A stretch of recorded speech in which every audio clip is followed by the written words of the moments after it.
Hi, everybody. Welcome back to the Holistic Pharmacy Podcast. I have with me today another special guest, and her name is Dr. Nicole Robinson. She's always felt a calling to help others in the area of health and wellness. At the age of 9, she was diagnosed with a rare autoimmune disease that was put into remission using conventional medicine.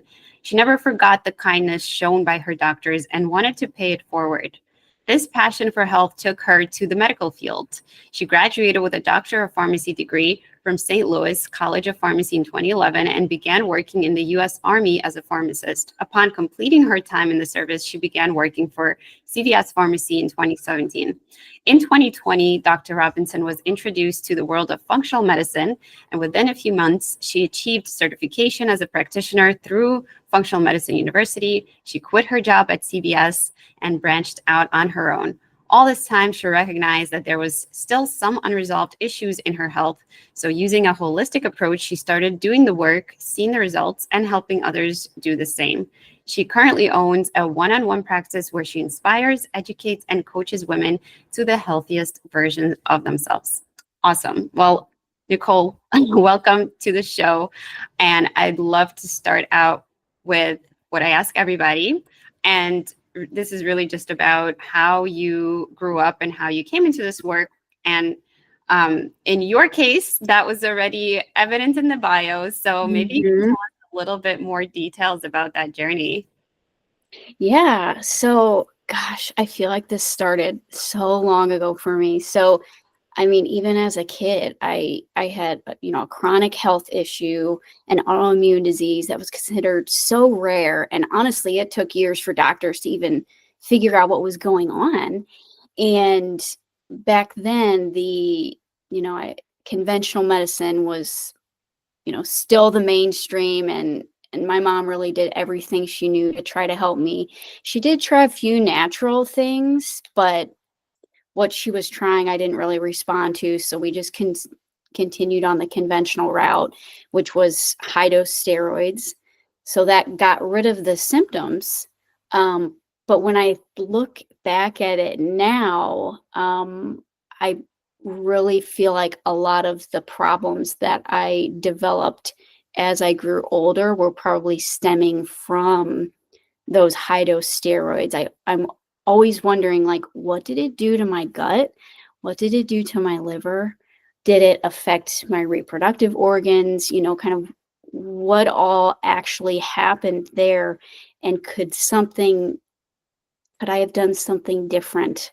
Really changing my diet, maybe using herbs to kill parasites or detox, something like that. All of these things that since then I have now come to realize, like, oh my gosh, these are like the foundational things that we need to be doing rather than just taking that jackhammer of steroids to it, kind of supporting that body at a foundational level. So I really feel like that's kind of guided me and pushed me to where I am now and what I am so passionate about doing and helping women.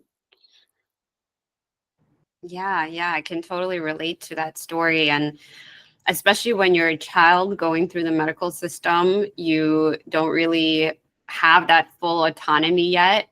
And even when you are an adult, like I went through the health system as an adult and with a pharmacist degree in tow, and you sort of trust the way that you've been taught in the conventional system, but then you see that not only do they sometimes not have all the answers, sometimes they don't have many choices, right? Or many solutions. And sometimes those solutions come with a lot of side effects and risks. Yeah. So you really, you're between a rock and a hard place a lot of the times, like having to choose, like, okay, I guess there are no good choices, so I'm just going to go with this choice, which I know is not ideal. And that's where I think it's so important to seek answers outside the box, so to speak. And at the same time, it's not to say that one way is better than the other. It's just when you have more choices in front of you, you can really make that informed decision, which is what we're always looking for. Right. Yeah, like thinking about it too is how you said going through the medical system, it was quite traumatic as a child because there was, I mean, not only was I on medication a lot, there was a lot of blood draws, different surgeries, procedures, biopsies. I even remember one weekend we had to go to the hospital in the city because they were having this big conference or something with, I don't know, 40, 50 doctors. So I was sitting in a hospital, a room, and they were just cycling through, examining me and all of that for the entire day. And as a kid, I didn't understand why they were doing so much poking and prodding. So I think really it comes down to, I want to teach women how to, like you said, make their own health decisions and understand the symptoms, understand the signals they're getting from their body to be able to support at a foundational level. And then if medication or, surgery or something is really warranted, then we go for that, but start with the support first. Yeah, that's such a good point. And I think symptoms are really, really important. It's like you Mm-hmm. said, this is the way that your body knows to communicate with you. If there's a symptom, it's there to be like an alarm system for you and to say, okay, this is an alert, like something is going on. We have to look deeper into that. And there's a difference between the conventional allopathic model. A lot of times they do worry about the symptoms, but their goal is to really make them go away, even if Mm-hmm. that's just masking them or covering them up, but not really looking deeper into seeing like, why are those symptoms there in the first place? Right. So I think that's kind of the missing piece, that a lot of the times that should be the goal. And yet the primary goal seems to be, all right, get the symptoms to go away. And then we just kind of like forget about, oh, there was a problem in the first place that created these symptoms. Like we need to go those layers deeper. Mm-hmm. So in your case, Dr. Robinson, what was it that made you seek out pharmacy specifically and kind of shaped your earlier career experiences? So I think having had this medical experience, I really knew that I wanted to help people with their health, but I don't know if it was sort of the trauma from the system. I was always like, I don't want to deal with blood or people and their bodies, but if I can optimize their medications and their medicines and help them in that way, that was something that I really felt like I could do. And I'm very like analytical. I pay attention to detail. And so pharmacy to me was a really great choice. Yeah, that makes sense. And I can also relate to that. And I see that with a lot of colleagues as well.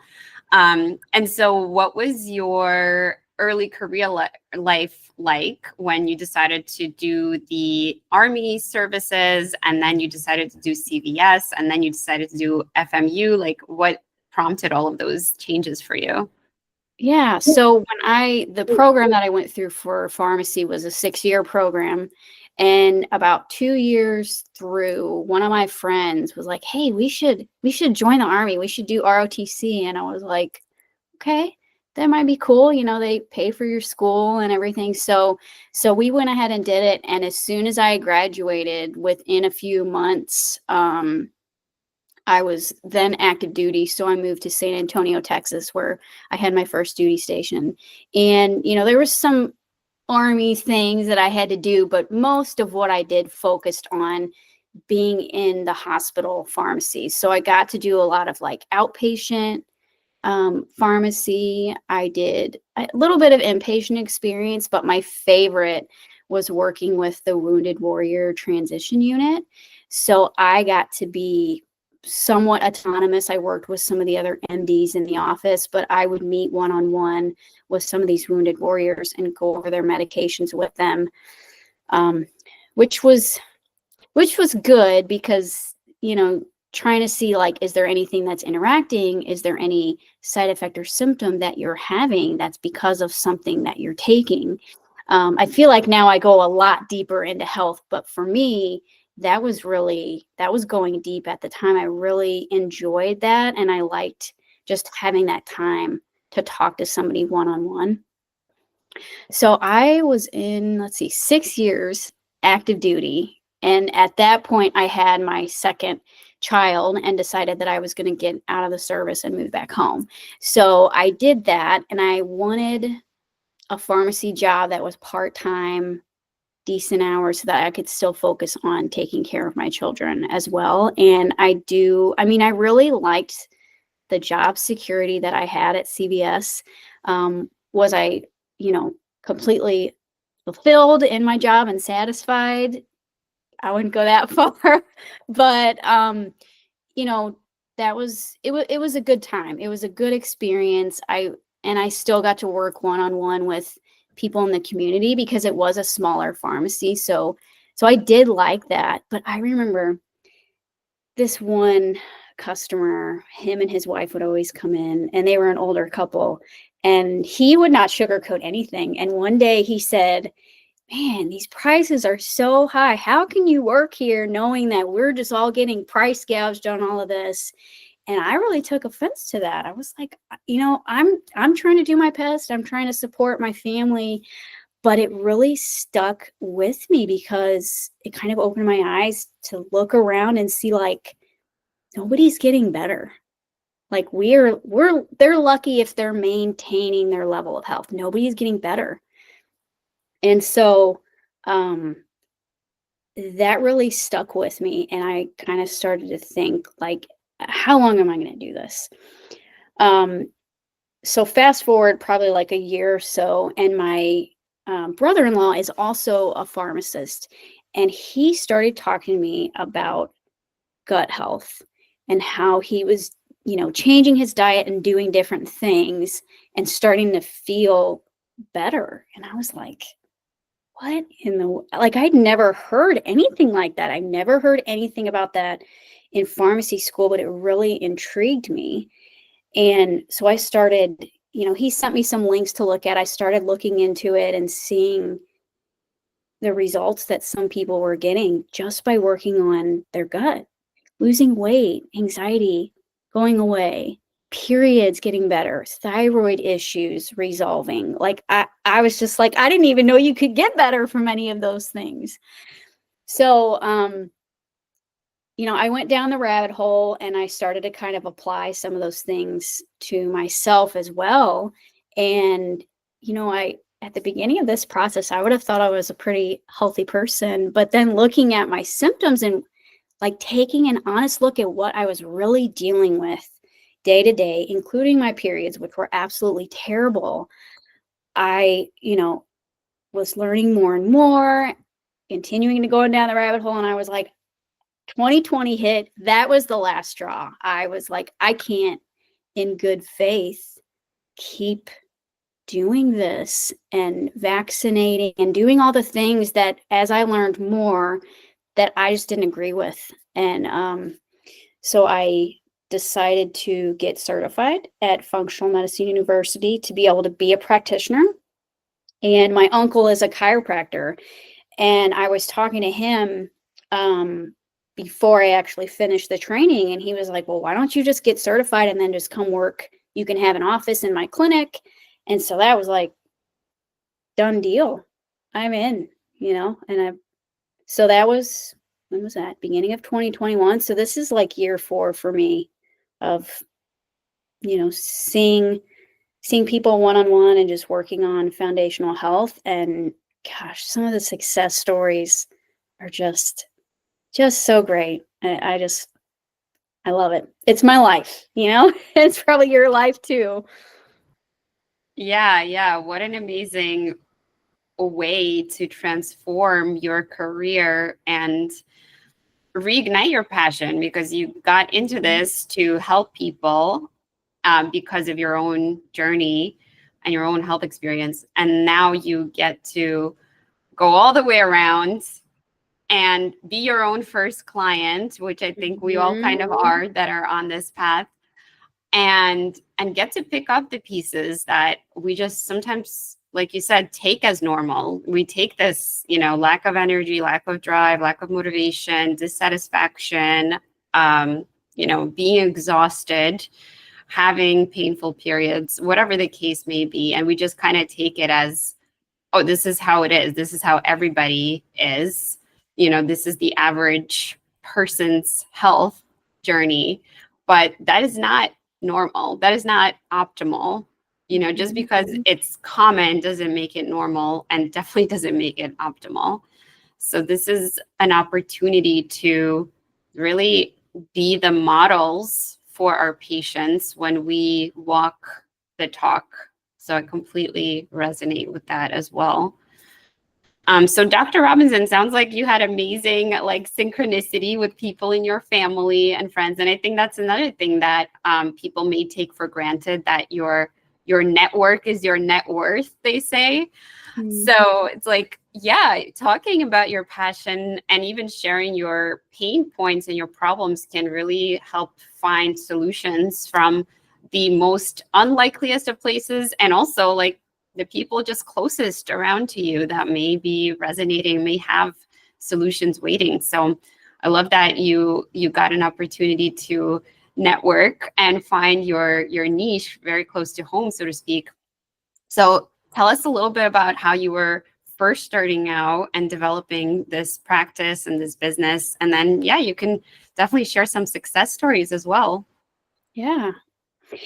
So, actually my second client, I guess, because I was my first, was my sister, and she had all of the common things: thyroid, anxiety, gut issues, and she'd been married for a little while, and I think she had wanted to get pregnant and was not, after maybe 6 to 9 months or so, and this was just running her life. And so she decided to come and see me, and we worked on her gut, we worked on liver, thyroid, really all the things with a comprehensive approach. So nutrition, for sure.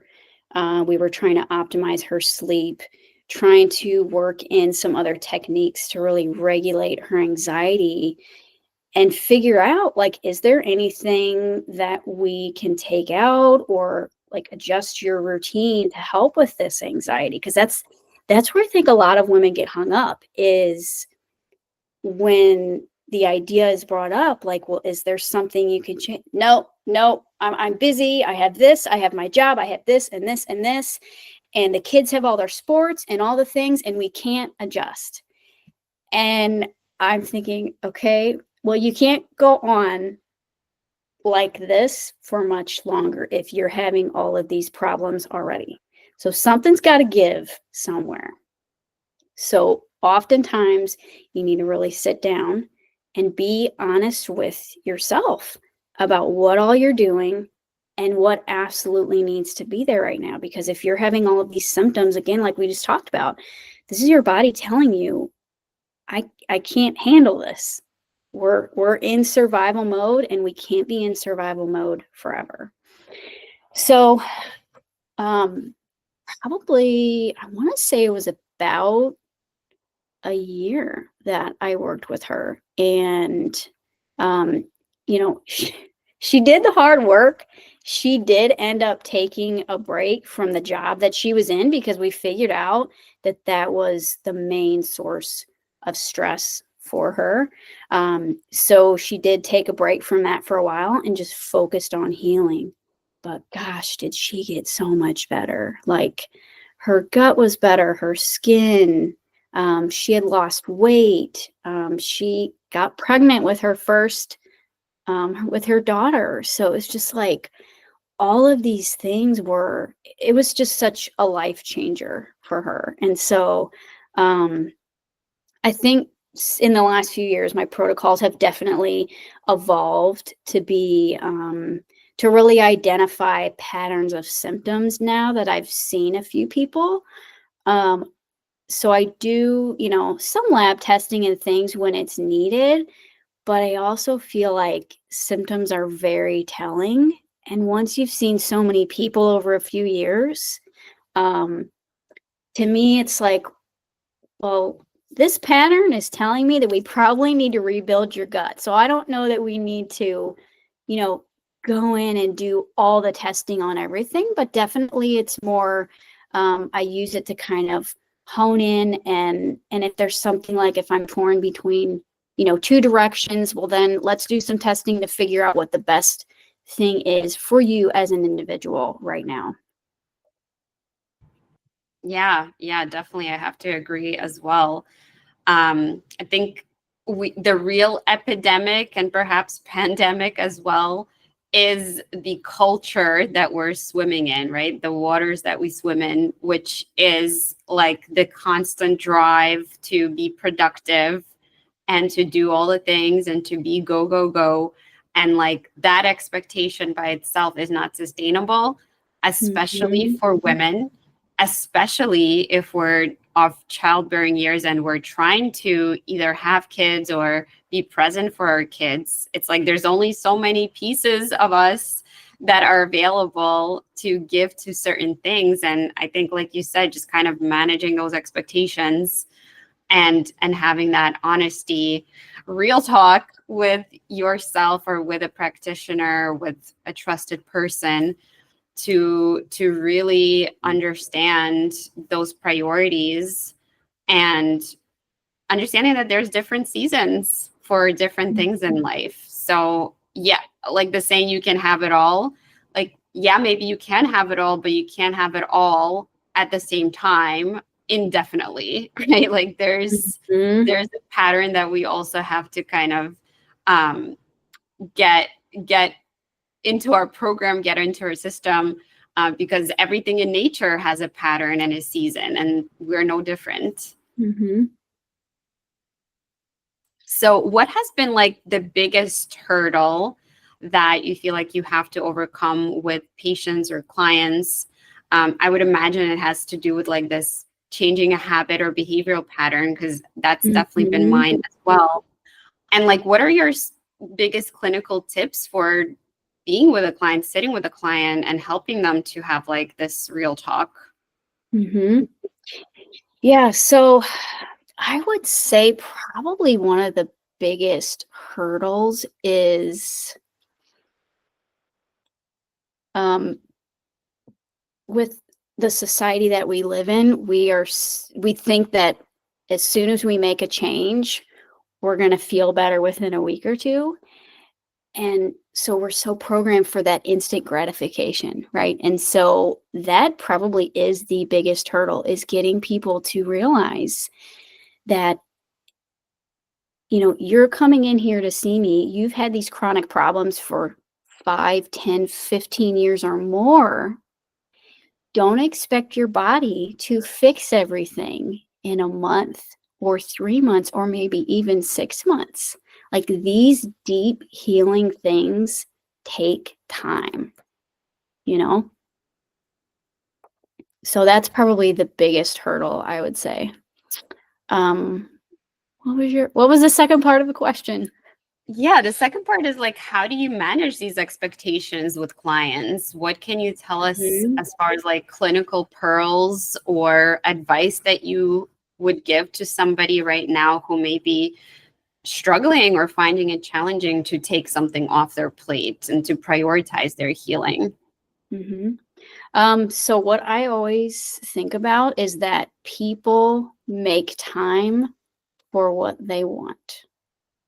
So that is probably the most convicting question that I, will even have to ask myself too when I'm busy doing things and I'm starting to notice that, it's like almost you can just feel it in your body, like things are just not right. So it takes stopping and sitting down and really thinking about, you know, is this something that I want? Is this something that is good for me at this point in my life right now? And I feel like we innately just kind of know that. It just takes time to stop and just like sit in silence and just think about, what's going on right now? How am I feeling? And what can I change to kind of bring things back into balance? Yeah, yeah, Absolutely. I have to agree that this is why the coaching industry is so powerful, right? We, as a coach myself, we know that every individual has their own ideas, they have their own desires, they have their own wisdom. And it's our job as a coach not to tell them what to do, but to ask the questions that will get them to know what to do and figure out Mm-hmm. what to do. Because it's so much more powerful when the client themselves is self-motivated or comes to their own conclusion. I think about it also like a derivation, like in math, we like derive a specific rule, right? And it's like that's the power of it. When you derive it, you know it's true. And so Mm-hmm. coming to your own conclusions and making that be your decision as a client is so much more powerful than if somebody just tells you, an authority figure of some sort, right? Just tells you, okay, here's what you have to do. And then what's in between the taking the advice and like actually putting that into practice and putting that into your life, right? Mm-hmm. So the other thing I wanted to ask you is what would be something that you wish every woman knew, like to improve their health? Mm-hmm. So I guess I would like, I'm thinking specifically like period health, because really that is so far from optimized for a lot of women. And that is also something that I feel like if you're not very holistic minded and you have, you know, painful, heavy periods or erratic cycles or just pelvic pain in general, and you go see a conventional doctor, um, you would be lucky to get an ultrasound. Most likely, you would just be offered hormonal contraception to help with the pain, to help regulate your cycle, sometimes even just for headaches and acne. Um, Especially young women are put on it. And I would just really encourage every woman to just get an app to start tracking your cycle. Start with that so you at least know, do you have a rhythm or not? But also know too that if things are not right, if you are in a lot of pain, if you have mood swings and anxiety, that's probably a hormonal issue. That's not in and of itself a hormonal issue. Hormones reflect what is going on upstream in the body. So what I would encourage women to look at is what is your gut health like? How do you feel when you eat food? Do you, are you constipated? Do you have diarrhea? Do you have gas? Do you have reflux? That's where I would really start when it comes to period problems, is what is going on in the gut, because I've seen it so many times that, change our diet, change how we're eating, take out the processed food, the sugar, the caffeine, or at least limit those things so that the gut can heal. And then within a few months, we're starting to regulate the hormones much better on our own, and not just, again, masking the symptoms, or sometimes even masking bigger problems that a few years down the road could end up being real issues if we don't address them from a holistic standpoint. Yeah, that's a great point. So could you walk us through like a typical first intake session and then also the process that you take each client through? So let's say somebody comes to you and they just say, I need help with my painful periods. So Yeah. set the stage for us. Yeah. So before I even will see somebody in the office, I have them apply to be a client. So this is just a very short, maybe 10-question form, just to see, kind of what you're dealing with. Are they, what is their readiness to change? Are they willing to change their diet? Are they willing to invest the time and money that it takes to get results? Because I've also, in the beginning, before I started doing that, would just work with anybody, and then found that, maybe that person wasn't really ready to do what they needed to do. So I feel like this having them apply to be a client ensures that this is a really good fit for them to work with me, because if they're not in this 100%, I don't want them to do something that they're not ready to do. So once they do that, I'll usually do just a short discovery call with them to talk about, like, okay, here's the pricing, here's, kind of the appointment structure. And if then at that point, I'll have them fill out some really detailed health history forms for me. So this is like their story in a nutshell, everything that they're dealing with, their medications. We get into nutrition, symptoms of, looking for what their toxin load is, what their stress level is like, looking at all these foundational, foundational tenets of health. So then when they come into the office to see me for the first time, we're establishing care, looking at everything that they filled out. And I'm looking at it from the lens of, okay, what is this person up against as far as their gut health, toxin level, and stress? And so I go through and sort of identify and bring to light some things that they might be doing or ways that they're living that's contributing to this health issue. So at the end of that, we'll usually establish health goals so that they're on the same page with me. This is exactly what they want. And it's kind of interesting to me is that usually they will come in with one thing, like, oh, my terrible periods, or I have headaches or something. And as we work through establishing their health goals, it ends up that there is actually multiple areas that they really want to work on. It's just, like you said, it's been their normal for so long that they don't even realize it's a problem. So at the end of that, I'll usually recommend some labs that are targeted to looking at certain things that we want to look at. And then their next appointment is going over labs, and then we're starting a protocol with, probably some nutrition, exercise, maybe supplements. I try to hit as many areas as we can without overwhelming the person. And that is a hard skill that I think we're just refining as practitioners as we go, because everybody's different. And so it really takes intuition and experience to make a really good protocol for someone as an individual. And the other part of that is really taking into account, what they're saying. What do you feel like you can do right now? What do you feel like is a change that you can incorporate that's not going to overwhelm you? Yeah, that is such a good point as well. The bio-individuality of a person and their preferences and their goals and their perspective, and having them be the driver in their health journey, not just kind of like a passenger, that we talked about before with the coaching distinction. Yeah, and having them lead that, the expectation that I mentioned before, having a discussion about what they expect and what you have seen from experience, so that you can manage that journey, and create those results in the time frame that you're both expecting it. So I think that is really, really important, and that's what I've learned in my journey and my practice as well.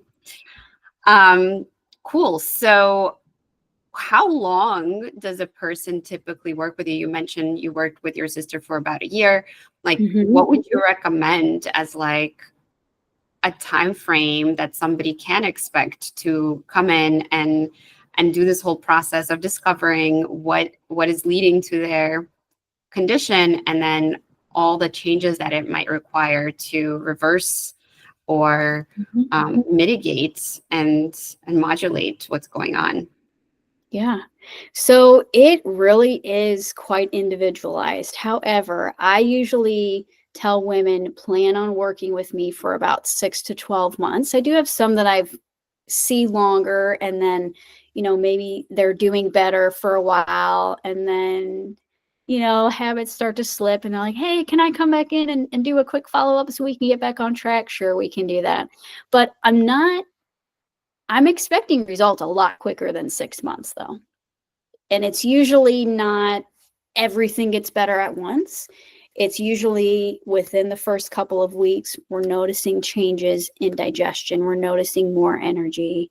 Maybe skin issues are starting to clear up. And then within a few months, we're maintaining those things, but even more energy. Maybe our headaches are much better. Usually our periods are a lot lighter and easier. So it's definitely a stepwise process. That usually will take most women about 6 to 12 months to really get solidified and then get in a maintenance plan that they can overall maintain their gains. Yeah, definitely. That makes sense too. So we mentioned the painful periods is a symptom that people can usually identify that something is wrong. And then one of the things they could do is do the cycle mapping or maybe see a practitioner such as yourself. And the root cause for that period pain could be different, right? It could be different hormonal imbalances, like you said. There could be different diagnoses that people got, like endometriosis or adenomyosis or PCOS and lots of other different things. So what's your approach to navigating all of these diagnoses and the symptoms? Maybe if you can give us like one thing that maybe they all have in common that's overarching that you feel like makes a really big difference when people approach it, or what's your biggest approach to having this type of imbalance show up? Could you repeat that? I'm sorry, it cut out halfway in. Oh, no, it's okay. Yeah. So maybe if you can give us a clinical tip to when women come to you with these different diagnoses that have the period pain or some other cycle imbalance, is there one thing that you can tell them like across the board that you have seen be very effective? Or is it like, maybe give us a few different things that you've seen be really effective? Yeah. So I would say you always want to start with diet, honestly, because that is something that is most in your control.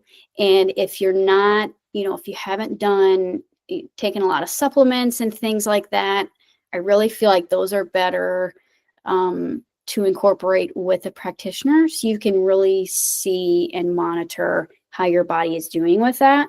But anybody can change their diet, I feel like. So that's a pretty safe thing to start with. So the things most effective to make really a difference across the board, gluten-free is probably my top one as far as what women are telling me that they improve with. Gluten is very inflammatory there. Processed food and sugar, also very inflammatory. That cutting those things out, they'll say that they, feel a lot better, less pain, less just, I guess, almost like congestion or puffiness in that area. I would say those are probably my biggest things as far as food.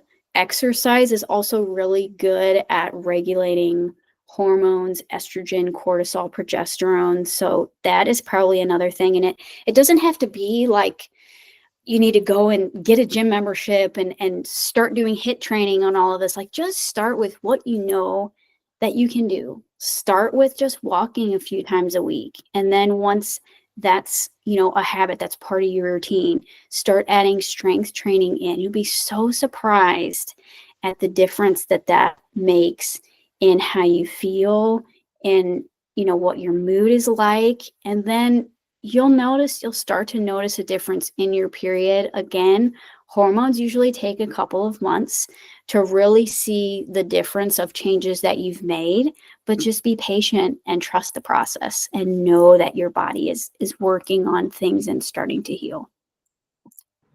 Yeah, I completely agree. In fact, I think you shouldn't go jump into a gym membership or do crazy HIIT or any other like fat crazy diets you hear about, or lifestyle or movement plans. I think being sustainable and consistent is so much more important. And to me, one of the biggest things is like structuring your day, structuring your night routine, your evening routine, so that you get enough sleep, so you can wake up early, so then you can fit in the exercise or whatever other things you're doing, and structure your week to make sure you go food shopping for healthy foods, and just kind of really taking care of like these basic logistics can be so important.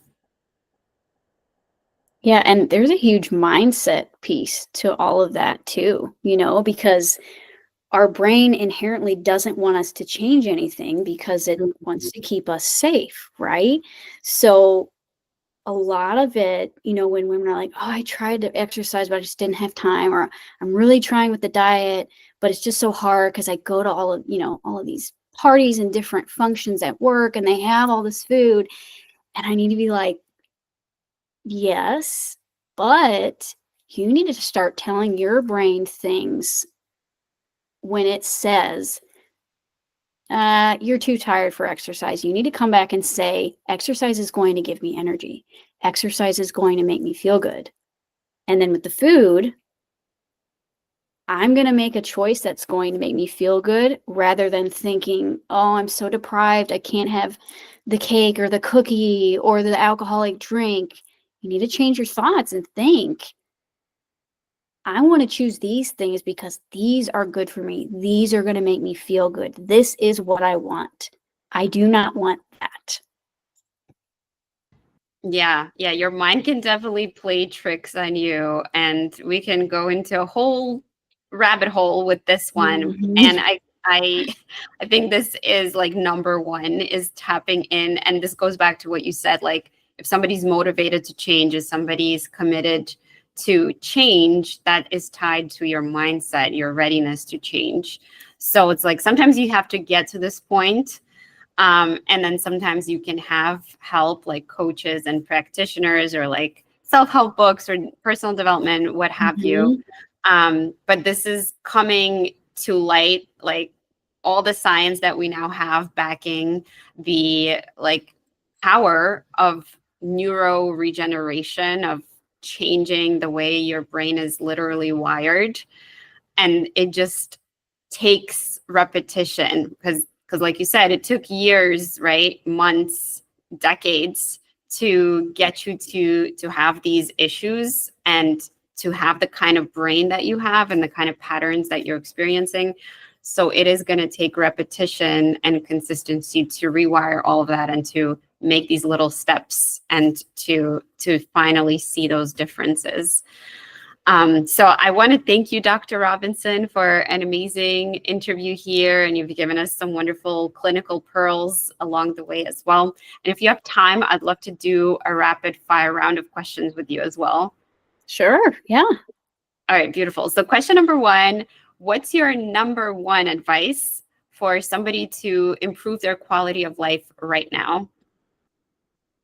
Oh gosh, there's so many things.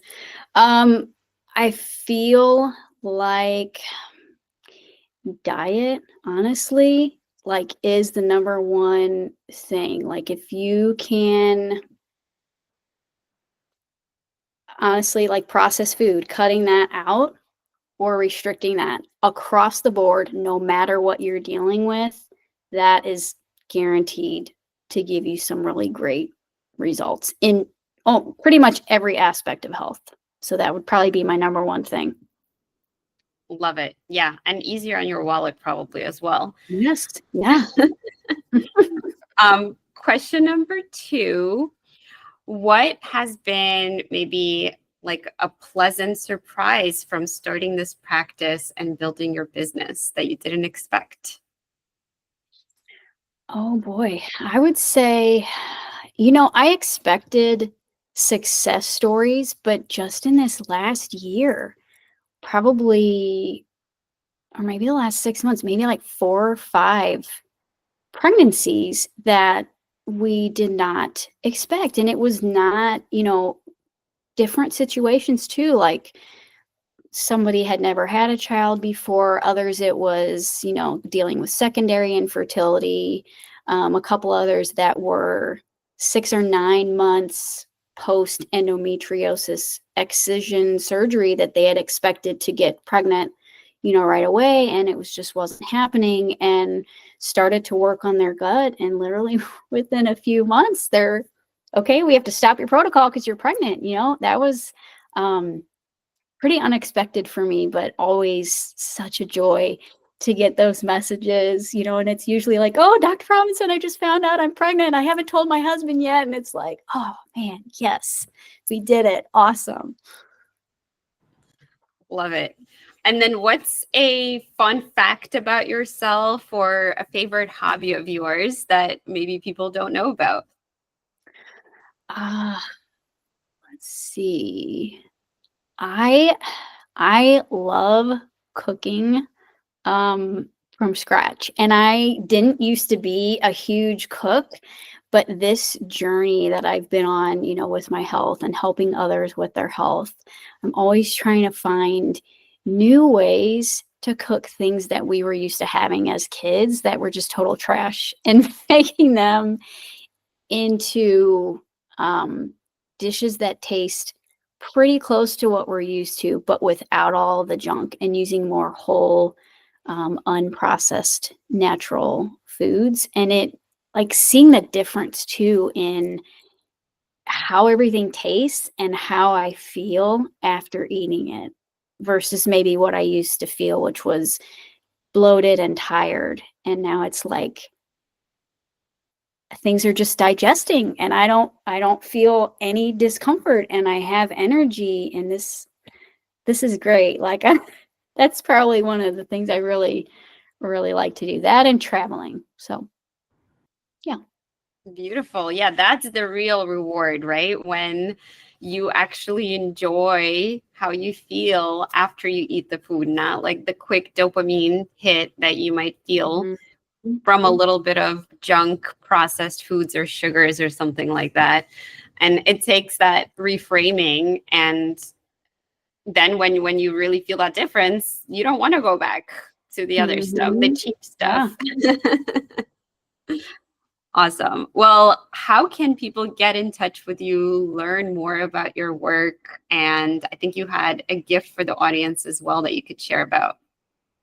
Yes. So I have a website. It's lucernafmllc.com. So they can go to that to get information on me, or if they're local. So I'm in the St. Louis, Missouri area. So if anybody that's local, you can apply to be a client, apply to work with me there. And I'm also on Facebook and Instagram, but I've focused more of my energy on Facebook because I can't do all of the social media. So that is Lucerna Functional Medicine on Facebook as well. And then the gift for the audience that I shared with you is my No More Pain period guide. So it is a holistic guide to like starting to fix your period within a couple months. So there's some recommendations as far as some diet changes that you could make, kind of a basic detox your house and your environment, kind of some ideas in there, and then ways to mitigate stress so that we're kind of hitting on each of those three areas to help your hormones start to heal. I love it. I just pulled up the guide and it's absolutely gorgeous. Thank you. Yeah. Well, we'll have all those links for you all in the show notes. And I want to thank you again, Dr. Robinson, for being here. And I hope to continue chatting and collaborating on something. This was really fun. Definitely. Yeah. Thanks for having me. Appreciate All it. right. Take care. Bye. Bye.